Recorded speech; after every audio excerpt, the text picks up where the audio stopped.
Welcome to the Wheelbarrow Profits Podcast, where you get multifamily investing made real. Learn from top players in the real estate investment world as they share their secrets with you and discover proven strategies on apartment investing that actually work. To learn more about Wheelbarrow Profits, visit jakeandgino.com, your one-stop shop for everything multifamily. Now to your hosts, Jake and Gino. Hello, everybody. This is Jake Stenziano, host of the Wheelbarrow Profits Podcast, here with my co-host, the multifamily mentor, the coach, the chef, the father of six, the best-selling author, the G-Daddy, Gino Barbaro. Gino, how's it going? Yaki boom boom. Doing great. How you doing? Yaki boom boom, always making it happen, big man. Today is another edition of Q&A with J and G. This is where we take our most frequently asked questions and attempt to give actionable feedback to the listeners. So, Big Papa Funk, are you ready? I was born ready for this, Jake. So, Gino. Yes. How do I make money in apartments versus single-family homes? That is one of the top questions that I get every single day. I think people have such a comfort level with single-family homes, they could never imagine having a duplex, a tri. It's just so far to their comfort level, can't even think about it, Jake, right? The word commercial comes into their mind, and they think of these big buildings and all. But honestly, it is not much different. And I was having this discussion, I think, with you yesterday. Would you rather have one 10-unit complex, or would you have 10 single-family homes all spread throughout the city? Now, the second scenario works really well if you're a contractor and you're in construction and that's your full-time job and you want to run around with a chicken without a head and have to deal with 10 tenants in 10 different houses and the toilet breaks in one and you have to send the guy out to there and, you got a leak in another one. What Jake and I like to do is we like to have a 10-unit apartment complex. You have one maintenance guy, probably part-time when you first start out, right, Jake? Mm-hmm. For 10 units. If you want to have a resident manager for 10 units, you can have somebody living on the property, maybe give him a little break off his rent. You want to pay him part-time. He's not even an employee at this point, so he's just basically a resident manager. Which scenario seems easy to you, Jake? I'm taking the 10-unit all day long. And there's not much of a difference. And I think it's easier, number one, to buy the 10-unit apartment complex than the 10 single-family homes, because at 10, you start capping out. People start seeing 10 different loans. They start getting a little wary. But if you have one loan for a property, you do one closing, right? You have one deal done. It's a lot easier. There's a lot less stress, and you can scale up a lot quicker. We haven't even talked about making money yet. Let's not even talk about making money yet. Let's talk about the positives of buying an apartment complex versus homes, just so people get an idea. I'm not saying that homes aren't bad. We know of a guy who bought homes back in 08 and 09. He made a killing on them because he bought them right. Right now, you're buying single-family homes not for the appreciation anymore. You're buying them to try to cash flow, and that's not a great scenario for having 3 single-family homes because you have one vacancy. There's 33%. Who's paying the mortgage, Jake, on that one? You're eating it. That's right. I mean, if you have a 10-unit complex and you have 3 vacancies, you still have 7 people paying. You can probably still pay the mortgage on that scenario. And I like that scenario. My downside risk is limited. All the great investors always talk about downside risks. In stocks, you put stop orders. Once your stock hits that stop order, it sells. You want to trigger, you really limit that downside risk. And I think multifamilies can do that by having an X amount of units on a property where a break-even amount. You need to have 6 units rented, and that's your break-even. And that's how you limit your downside risk. It's a classic example to me of getting out of your comfort zone, because most of us have at some point in our lives lived in a house, or maybe we've rented a house, and it's just we've been in it, so we think, okay, I can do this. Whereas you look at a 10-unit or 20-unit apartment complex, and it seems like this big business. You do have to educate yourself. You do have to have systems in place prior to getting into it.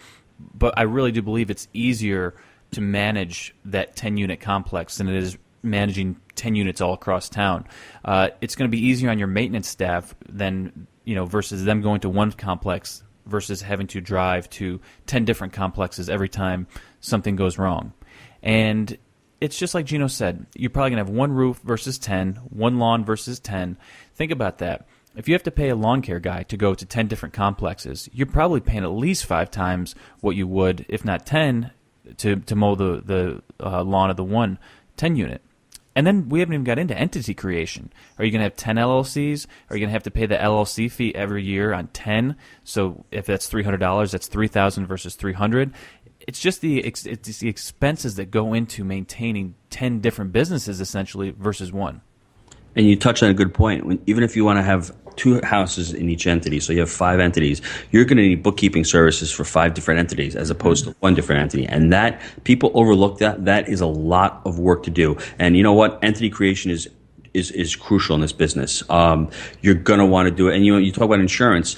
I think insurance is a lot more on 10 houses as opposed to 10 single family properties. You talk about 10 different property taxes as opposed to one 10-unit. I see that the expenses are a lot more. I mean, and the problem with houses, you have to really buy them right. If you're buying them right now in this market, you're not really, unless you're buying a turnkey property, but it's still, you're buying a turnkey property in a C minus area where the property manager is going to charge you 12% to manage that property. You're barely cash flowing $100, $150 a month. Like I said, that 1 month of vacancy, you're gone. Your cash flow is completely blown out. As far as how you make money on multifamilies, cash flow is the number one. We always talk about cash flow in multifamilies. In single-family homes, it's not really mentioned. People are thrilled if they get $150 or $200 a month on a single-family home. They're thrilled. On our first 25-unit deal, we average about $3,000 a month in cash flow. I mean, that's fantastic, and that's every month coming in after we repositioned the property. After we took money out of the property, we're still cash flowing that much per month on one property. That's the biggest moneymaker, is that cash flow. The second one is the appreciation. We can force appreciation on these multifamilies a lot easier, in my opinion, than single-family homes. Single-family homes are basically comps. You go down the street, 3-bedroom, 2-bath. Everyone's got them. You really have to buy those properties right, force the appreciation, and then whatever the market's doing, whatever the 3-bedroom, 2-bath down the street is selling for, you're basically locked into what you can sell it for, but not Jake and Gino. Jake and Gino can buy that 10-unit. Mom and pop, there's a lot of problems. There's holes in the roofs. We can go in there. We can force the appreciation on this property. What does that mean, force the appreciation? Well, our goal is to get that income up. That's the first thing. How do you do that? You give them value, and you buy a property that's under rented, basically below market rents. Second thing is you cut those expenses. There's a lot of expenses that Jake and I cut on our first property. We can go through the whole litany. Guys were paying hundreds of dollars of garbage. We cut the garbage bill. Their phone bill is astronomical. We just went to cell phones. They had paying cable expenses. They're paying $6,000 a year for cable for these tenants. We got rid of that right there. That's a lot on a small property too. That's $60,000 at a 10 cap in value just from that one expense. It's huge, that one property. Also, tenants are paying. We're not paying for any utilities. We hit them with a RUBS charge, which is ratio utility billing. We basically bill them back for part of the utilities. What does that do? They pay for part, and they end up paying less because they know they're on the hook for it. So all these value adds are so much more, I think, so much easier to get with multifamilies. And you see how I force the appreciation on the first property. I think, in my opinion, it's a lot easier to do with multifamilies. And with the multiplier effect, when you have 10 units, 20 units, 30 units, you start creating these value adds per property, you're going to see your appreciation skyrocket. Yeah, and what Gino was talking about with the forced appreciation is that once you force that appreciation, you can refi it and take all your money out. So the property he was just talking about, the first little 25 unit that we did, we're making $3,000 a month on it in cash flow, but we have $0 in that deal anymore because we already refied out more than we put into it. So we refied out more than we put into the deal, and we're making money on it every month. And it's easier to refi. It's just the amount of deals you want to do. It's easier to refi one 25-unit deal than refi 25 single-family homes. It's just the amount of time and work that you have to put into it. It's a lot easier doing single transactions for more units than multiple transactions for multiple units. And really what it comes down to is price per unit. I can't go, in my market at least, every market's a little different, but I cannot buy a single-family home for the same price per unit that I can buy multifamily. And then when you look at the average that you get in monthly rent, it's not even close. In this market that I'm in, it might be, maybe on the cheap end I get a single-family home for $70,000, right? I might get, $700 to $900 a month in rent. Well, I can buy a single multifamily unit. Probably price per unit for my multifamily unit is about $35,000, and I'll probably get $700 in rent. So it's almost half the price when you look at it like that. So it's really important to look at the price per unit and how much you're getting in rent. And at least in the markets that we operate in, multifamily blows away the single family homes. And Jake, I've heard a lot of people say to me on various sites saying that, well, single-family homes have better tenants than apartment buildings, and that may be true.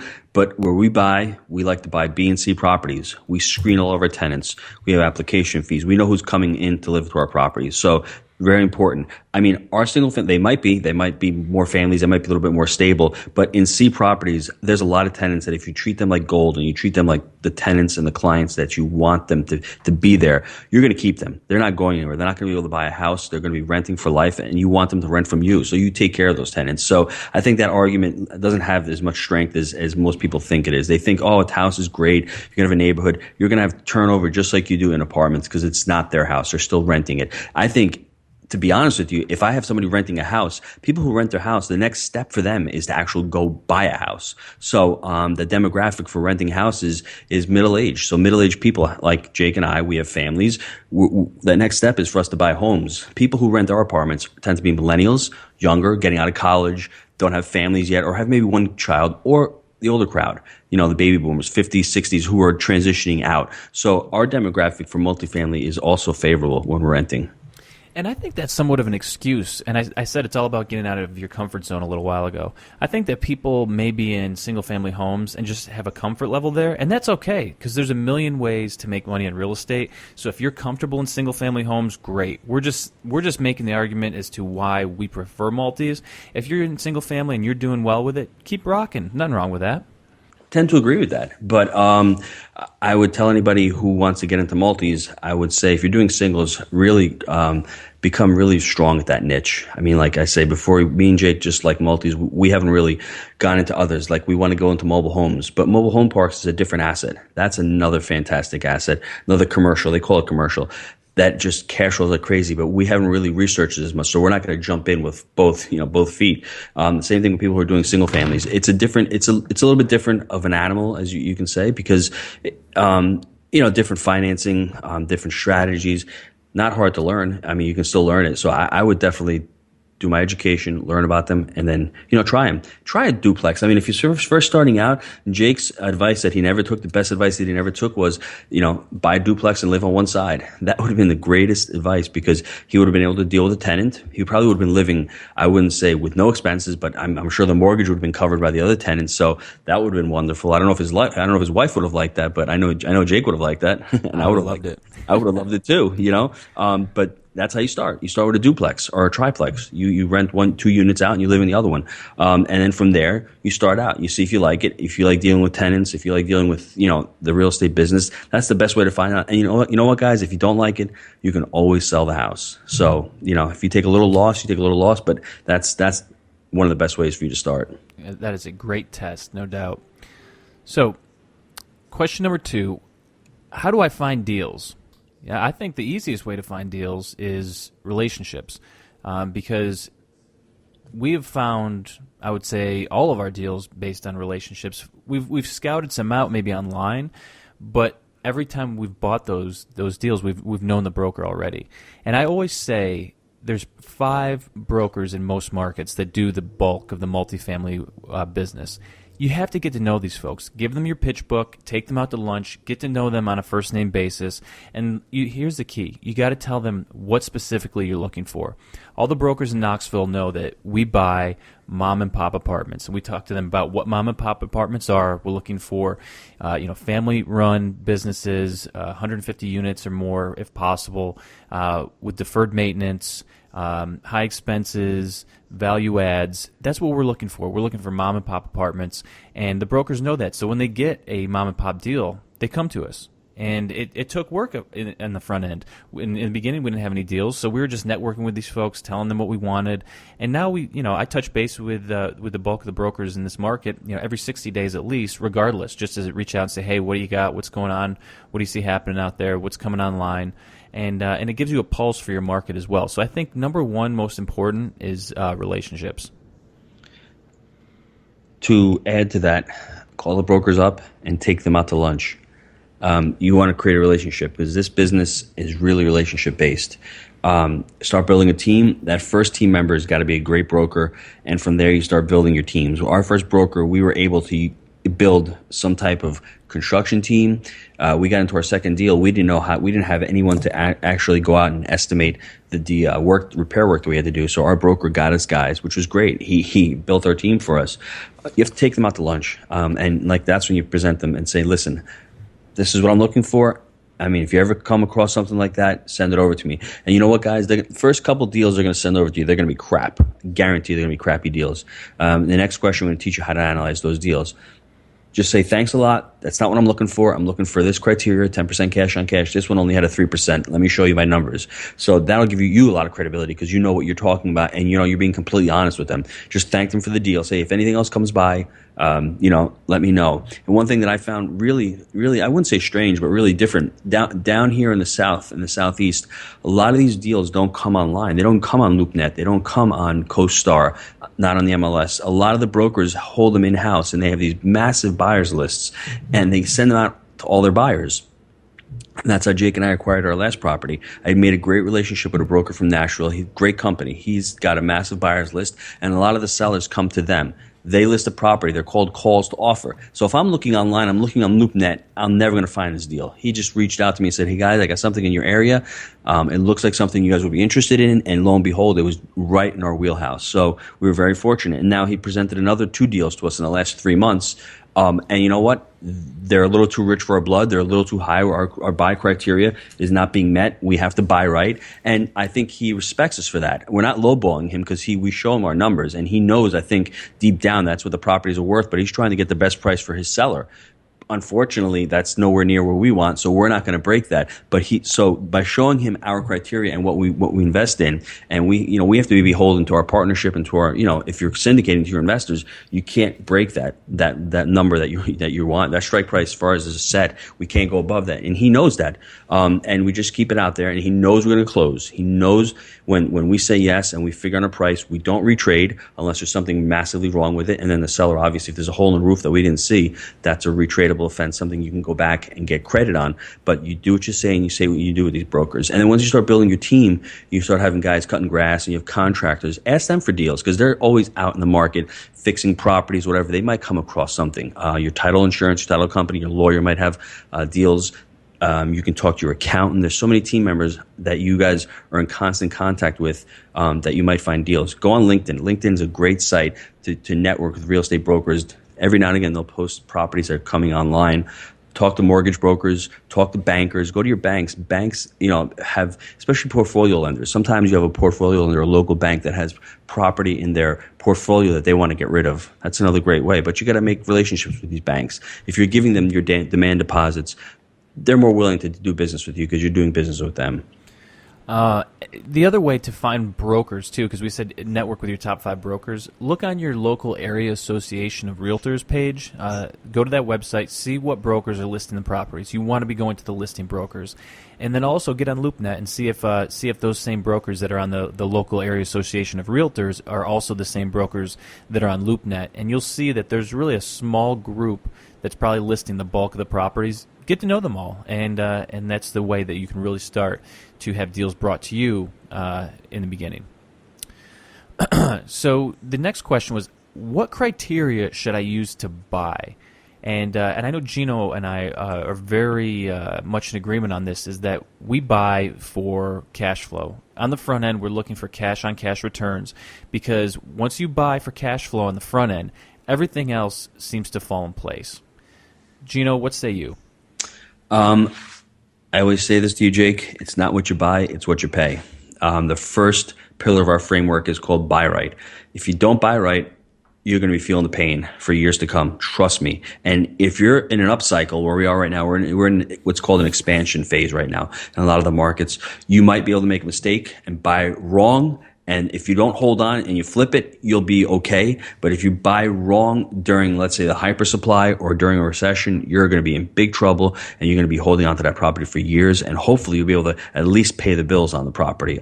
So our first criteria to buy right is vital. If you don't buy right, it's gonna, as Jake likes to say in the wheelbarrow, it's going to weaken one of those legs and the wheelbarrow might tip over. So, to buy right for us is we want at least an actual cash on cash return 10%. And when you guys underwrite your deals, I want you guys to underwrite your deals with actual 12-month P&Ls. Don't have the broker give you a pro forma. Don't even look at a pro forma. Look at what's going on right now. See if the first thing I like to look at is what's the unit mix in the property. We like a mixture of twos and threes. And, if there's one bedrooms, that's fine too. But you want at least two bedrooms to every one bedroom. Because the 2 bedrooms are great. They're easy to rent. You can get 4 people in there. The 1 bedrooms, they tend to be a little more transient, but it's not bad because a lot of markets, you have millennials who are living in there. You have, older couples who are living there. So I wouldn't call it a complete negative, but the 2 bedrooms, they generate more revenue per unit. They're easier to rent. We have 3 bedrooms also.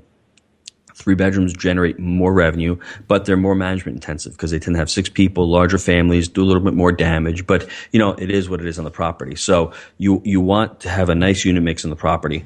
Then you really want to take a look at what each unit is getting. Let's say on the spreadsheet they have that a 2 bedroom is getting $500 a month, but you go on Rentometer or you go on Google and or apartments.com and you type in your property and see what's next to you and try to compare properties that are very similar to yours. And you say, wow, down the street, a mile down the street, those guys are getting $575. So then you already know you're under rented. That's a great property. And if you can buy that an actual 10% cash on cash return, it's a home run for you. I mean, even if you have to go a little bit less with your cash on cash, I think Jake and I have done that before where, listen, hey, it's not 10%, maybe it's 8%, but we know 3 months from now, all those properties are going to be repositioned. All those rents are going up. That's huge for us.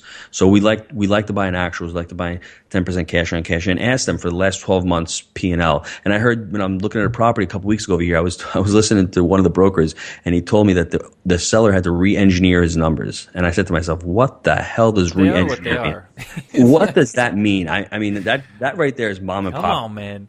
I mean, that means that the guy had numbers all over the place. Just give me, if the worst come to worst is just give me the last 2 months of rent roll. Let me see, or the last 3 months of what he collected for rent. Let me see where the rent is trending. If it's stabilized, it's okay. Then from there, try to figure out what your per unit expenses are in the market. So on our average market per expense is about $3,600 to $4,000 per unit. Or let's say you want to do 50% of total income, whichever one you feel comfortable with. Then from there, you can create your own analysis and then bring it to the broker and say, this is what it looks like. And a lot of times you're going to get pushback on it because they're going to want to give you the pro formas. But the property can be doing $575. Well, you say, okay, if it can do that, and then I'll buy it on that number. But for the time being, I can only buy it on this number. So that cash on cash, those actual numbers are important. The next variable we use is called the debt coverage ratio. It's basically, you want a debt coverage ratio of 1.2 or greater. That's what banks are looking for. Basically, what that means is that you're generating 20% more than what the mortgage amount is due. So basically, 1.2 is great. 1.3 is even better because you're generating 30% more than what your mortgage payment is. That means you're going to have money left over and you're going to be able to cash flow on the property. And the last one is cap rates. I mean, cap rates for people who have single family homes, they're not really widely used. It's more of an analysis for basic, multifamilies, apartments. We like cap rates only because it's a quick analysis. It gives you basically a quick number. In our market, cap rates were, when we started buying, between 8 to 10 caps on C properties. Now they're dropping. They're what the people say, they're compressing because values are going up. Properties become more valuable, rents are going up, so cap rates have an inverse relationship with prices. As prices go up, your cap rate or your rate of return goes down. That's what's going on in our market and in a lot of markets across the U.S. So, B properties tend to have between a 5 and 7 cap. And me, Jake, we don't even discuss A properties because it's not in our wheelhouse. We're here to create wealth. A properties are more for people and REITs who just want to maintain their wealth. They only have between 2 and 3 cap rates. There's very little cash flowing on them. There's a lot more appreciation, but we don't buy for appreciation. We think of appreciation as icing on the cake. A properties. You hope there's appreciation play. Yeah, exactly. Well, if you're buying it right and you're catching the market right, but we're not here to time the market, Jake, because Jake and I aren't that smart to time the market. We can see what's going on, but you never know what happens. All of a sudden, interest rates shoot up, and you have no control over that. So, A properties, they're coming on board. They're brand new. But there's really no cash flow in those properties. So we tend to stick with, we like to find C properties and B markets because you get a C property, that's basically it'll run down, but it's in a nice B area who has better tenant base. That's the home run right there. You reposition or fix that into that B, and that's where you make your money. Yeah, and we're pretty strict on the 10% cash on cash return. It's not going to always be cookie cutter, and we've definitely bought deals where it may have been the 9% cash on cash return, but we saw the upside, so we sacrificed a little bit. But the important thing is to remain disciplined, or you will get burned in the long run. So you really got to remain disciplined, but you want to keep it right about 10% cash on cash return. And in my experience, when you're able to do that, great things start to happen because typically we buy them, we're able to increase the NOI, we're doing our repositioning, and we're getting the cash flow up.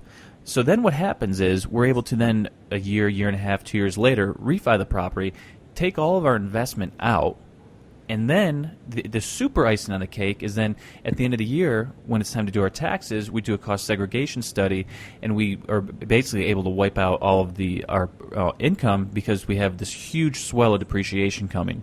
So it starts out, you're buying for cash returns. You're buying for cash on cash returns. You're going to get a nice return from the start, and then all these little benefits start coming out of the woodwork as the years go on, and you're like, man, this is why I got into multifamily. I did it on the front end for the cash on cash returns. That stays constant throughout, but then there's all these other little benefits that make it such a great investment.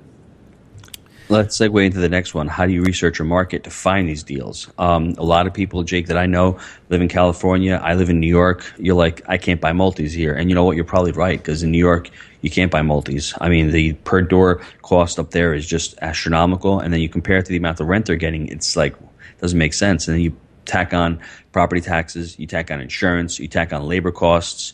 It's really difficult to cash flow in those markets.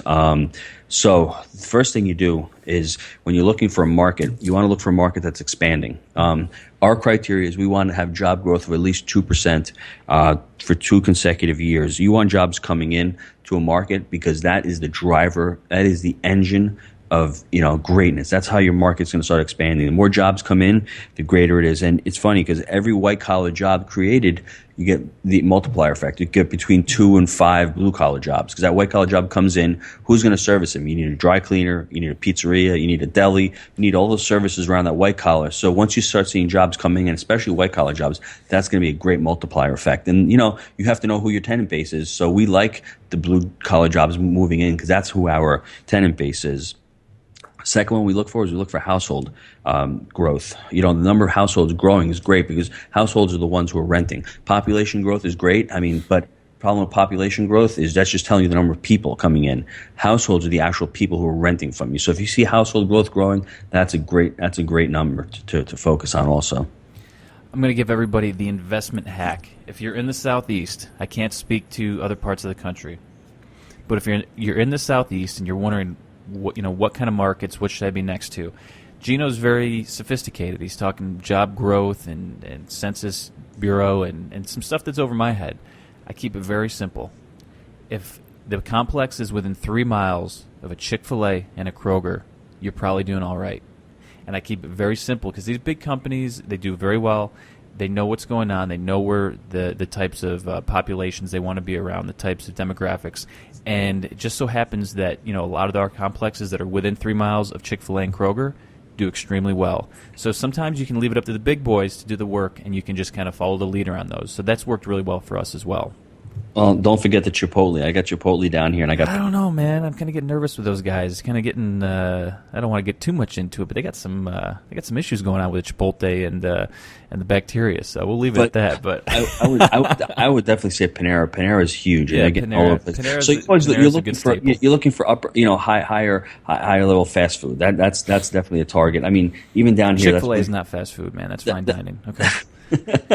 I'm talking even like I'm looking to see where Trader Joe's are going. I'm a big Trader Joe's fan, so down here there's one in a market, and I think it's great. And also Whole Foods. I'm looking at Whole Foods, see where Whole Foods is going. Those are more B plus A tenants. So always think about where you are. Down here, believe it or not, Jake, Walmart's huge down here. So every time I'm driving around with somebody, they always point out, oh, there's a super Walmart in this market. So you have to find out in your area, in your market, what stores people frequent. But let me give you a couple of sites that you guys can go on and take a look at these numbers. The first thing you can do is just Google the city name. We Google Knoxville, Tennessee, that'll pull up all the demographics of Knoxville, pull up the job growth. You can even Google job growth in the city you're looking for. It'll pull up the population. It'll pull up all the demographics on on the state itself or the city itself. And the second thing is just go on bls.gov. That'll give you some census information.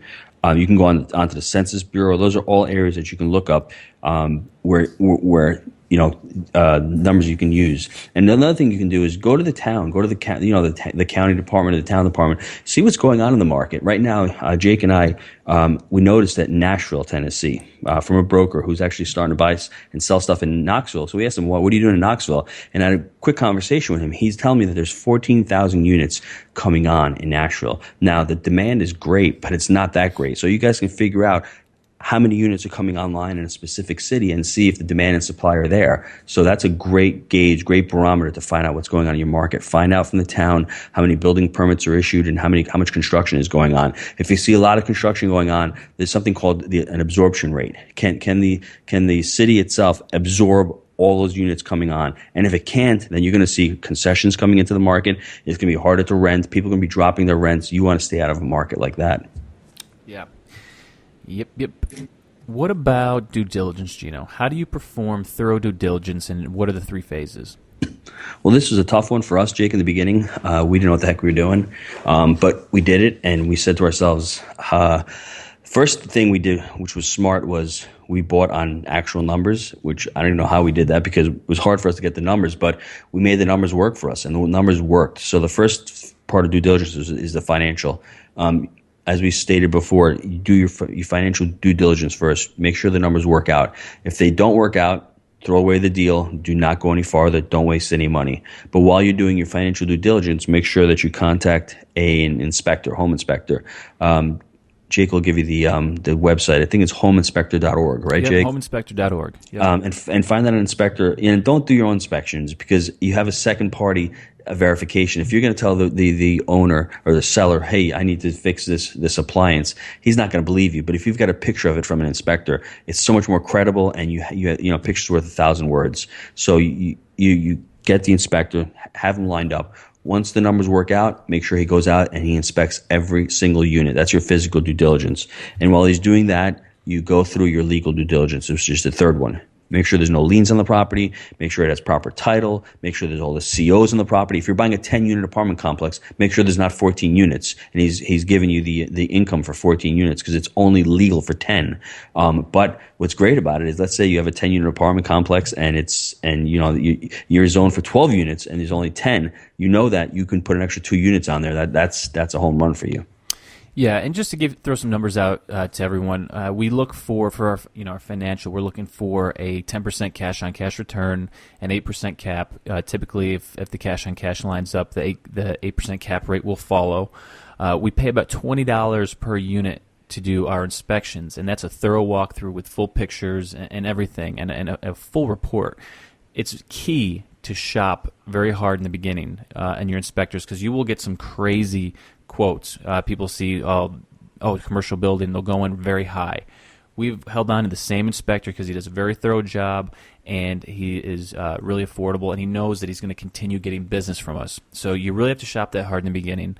On the legal end of it, get a great title company, and then just, for us, we've had such a great experience with our title company. They have an attorney in-house that's actually helped us with some of our entity creation. So that's another thing. You're going to have to ask your brokers, ask your banks, who's the best title company in town? Who should I be working with? And then you get these folks and you start team building, and then you hold on to them. So when the next deal comes, you know which title company you're going to use, you know what inspector you're going to use, and the whole process becomes so much easier.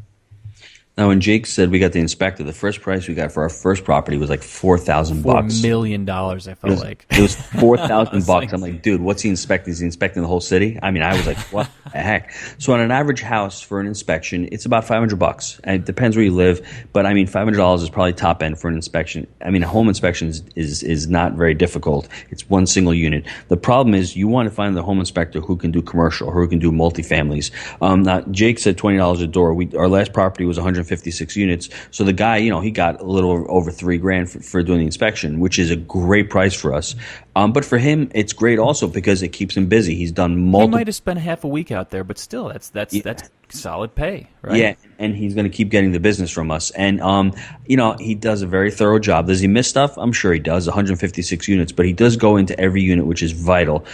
So if you're going to do 10-unit apartment complex, I could see, spending, I don't know, $1,500, $1,200. It all depends where your market is, but that's something where you call them up and get 3 or 4 different guys, and that's another place where you can actually ask your broker for a referral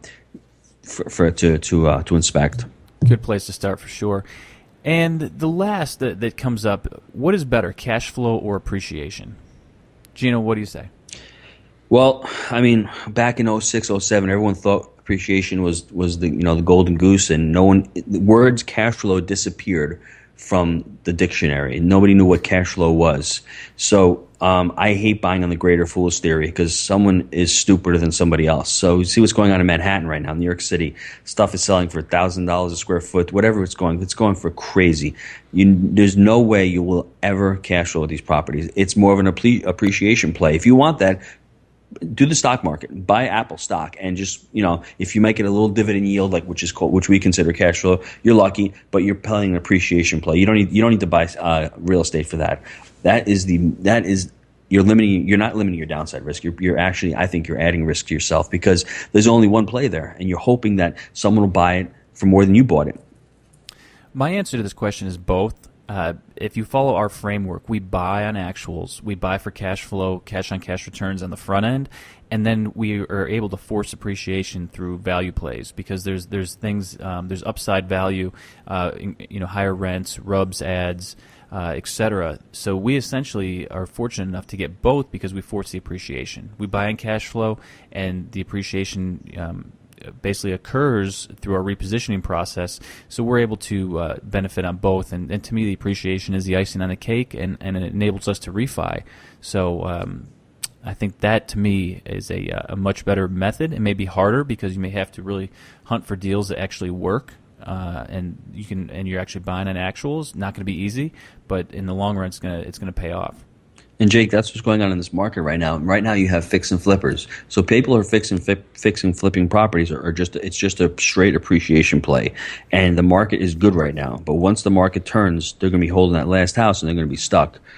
Is it a great strategy? It is, especially if you need that chunk of cash to get into a multifamily. There's nothing wrong with it. But that's truly a business and truly a job. You're going out every day. You're raising money. You're selling property. You're fixing it up, and and you're buying properties. All 4 of those you're doing at the same time, and there's a lot of risk involved in that, because you're beholden to the market. Me and Jake like less to be beholden to the market, and like to buy more on actuals and buy for that cash flow. No doubt. Gino, final word. Had fun, Jake. I hope we answered a lot of the questions here. We just want to highlight the power of multifamily, and just to have people have some sort of a paradigm shift in the way they think about investing. I think what you and I do is, I think we truly invest. We're investing for the long term. We're buy and hold. We're investing for a yield. If people want to make the analysis to stocks, we want a dividend yield, which is cash flow, and we want that appreciation, which is gotten through, just like stocks, through proper management, through proper systems. If you do everything right on a property, you're going to get that appreciation on the property. So I think that's what multifamily brings about. It's also amazing how you can scale up with multifamilies. You start small, 4-unit, 5-unit, then you get a 6-unit, then it starts getting into your blood. Then you start looking outwards and say, I can do a 20-unit. Then from 20 units, you can go to 30 units. Then from 30 units, you go to 100 units. And you'd be amazed at how quickly you can do that, because you start having confidence, and it's just like a recipe. You keep following that yellow brick road. It's the same thing every time. And instead of buying one house a week, you buy one complex every 3 months or every 6 months, and you can scale up a lot quicker. We trust that you enjoyed the Wheelbarrow Profits podcast. Visit jakeandgino.com, your one-stop shop for everything multifamily. See you next time when Jake and Gino share more of their investing secrets with you.